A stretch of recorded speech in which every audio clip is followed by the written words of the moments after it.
If you want to marry a husband, if you want to marry a wife, oh, never you marry a walkabout. If you marry a walkabout, oh, na so trouble, trouble, trouble.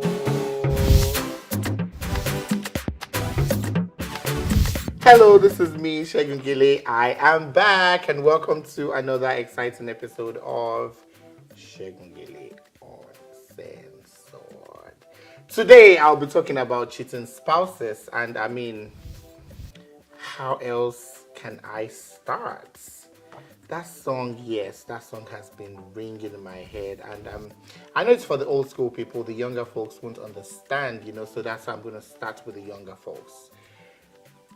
2, 3, 4, 5 years in marriage and you are already cheating? What's going on? What's going on? I think it's supposed to be fresh. The wine is supposed to be fresh, And there are some verses in Songs of Solomon, about the. You all know what I'm talking about. I don't have to say it, right? Yes, it's supposed to be fresh. So what's going on? What went wrong? Y'all made vows. When you were dating, all sorts, except if you tasted the forbidden fruits before you got married. And that's where the problem is. If you tasted the forbidden fruits before you got married, that is where the problem is, So, anyway, 4, 5 years down the line, 2, 3 years, you don't find. 1 year down the line, so many things have been going wrong. You find out the husband, he keeps coming late. He comes late to the house.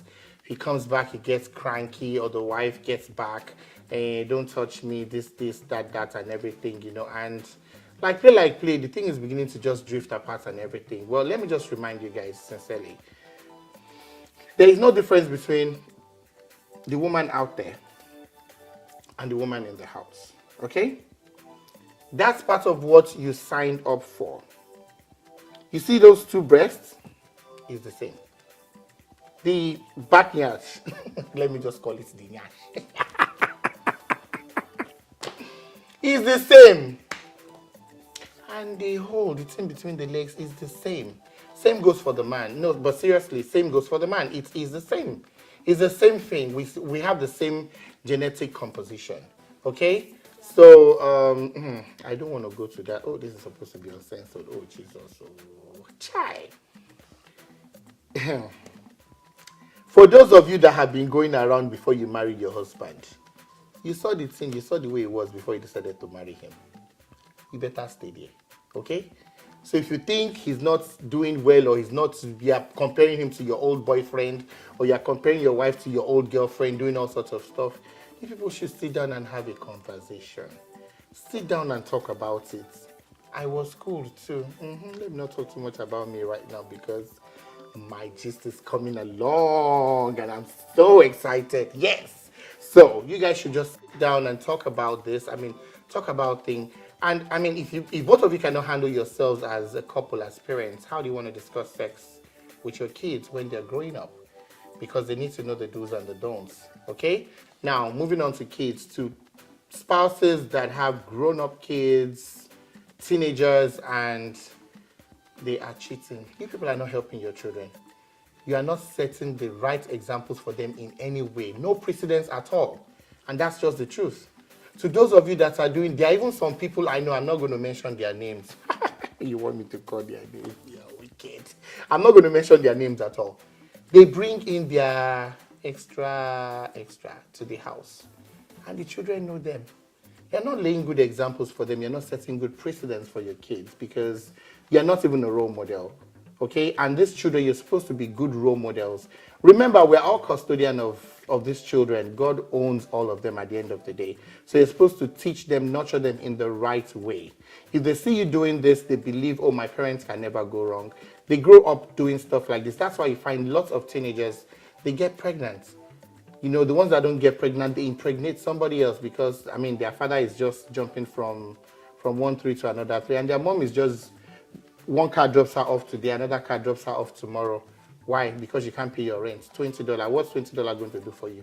Or what's $50 or $100 going to do for you? They're just going to sleep with you and go. And to the single girls, those of you that are not even married, please put your legs together. There's nothing out there, I promise you.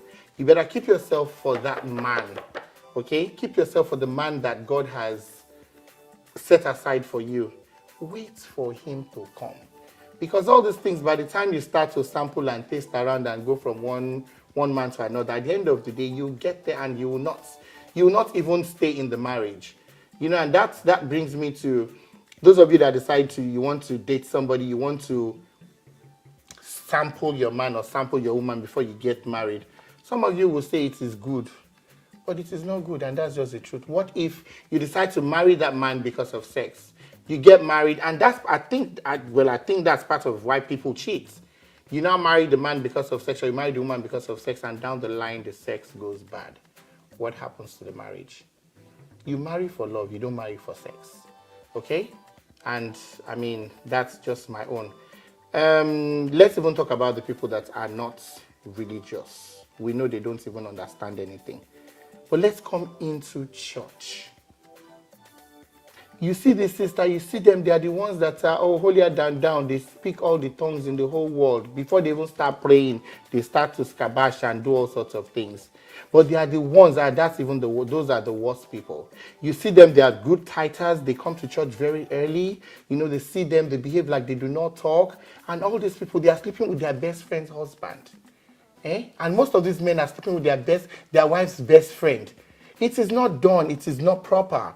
You know, if you are in the world, it's different. But if you are in church, you're not supposed to do that. You're not supposed to defile your matrimonial bed. And that's just the truth. You're not supposed to grieve another woman. You're not supposed to grieve another man. You're not supposed to break anybody's home. It is totally wrong. It's not even acceptable. You see them around and you see them, you greet them to be like, oh, God bless you. Oh, God bless you. I'm not going to describe anybody. Because you know yourself. Those of you that know what I'm talking about, you know what I'm talking about. But seriously, I mean, let's come back to reality. All of this is not good. It is not good. It is not good. There is no other way we can describe it. It is not good. The children are God's heritage. We are just custodians, okay? And one thing we have to do is to lead by example, show the children the best things to do, the best examples. I mean, give them just the best starting in their life. And children, if your parents decide that's what they want to do, there is nothing you can do about it. Please look for another nice uncle out there that is going to be your role model, that you know you can look up to. And I mean, you know, really look up to. If that's the person you want to be like, please try and emulate them, because at the end of the day, it's between yourself and God at the end of the day, and that's just the truth of the whole matter. Okay? To those of you that, friends, those of you that know that your friend's husband is sleeping with your friend's best friend, it's not good. You need to find a way of just letting them know. Call the man. I think that's just what I'm going to do. Just call the man and let him know. If he does not stop it, you're going to tell his wife. Okay? Or, I mean, whichever way you want to do it. But, I mean, for you seeing them doing this from time to time and you come back into their home and you smile, at the end of the day, you are just a bloody hypocrite. That's just what you are. Okay? So all these people, I mean, all of you, plus the cheating husband, plus the cheating wife, plus the cheater, plus the cheatee, everybody that knows, God is watching all of you in 3D. Okay? God is watching you in 3D. Anyway, I have said my own. It is left for you people to do what is right or do what is not right. Okay? This is me, Segungele, once again, and I have been Uncensored. I'll see you guys next time.